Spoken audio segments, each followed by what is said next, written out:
দিয়ে খুব ভালো করে একটা বারবিকিউ কিউব করা যায়।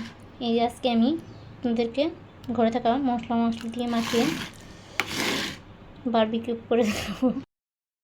প্রায় 40 মিনিট এটাকে রেস্টে রেখে দিয়েছি। এখন আমি এটাকে ভালো করে ফ্রাই করে নেব, গ্রিল করে নেব। আমি কড়াইতে তেল গরম করে দিয়েছি, এখন আমি দিয়ে দিচ্ছি।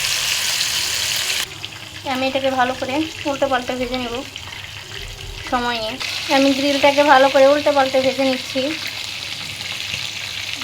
লো আছে। ভালো লাগলে অবশ্যই একটা লাইক, কমেন্ট অ্যান্ড শেয়ার করবেন। আর আপনারা বাসায় অবশ্যই একবার হলে ট্রাই করবেন, বাসায় গ্রিল।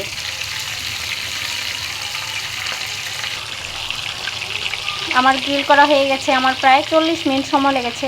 আপনারা অবশ্যই বাসায় ট্রাই করবেন। আমার গ্রিল গেছে, এখন আমি নামিয়ে নেব। ভালো লাগলে অবশ্যই একটা লাইক, কমেন্ট দিবেন।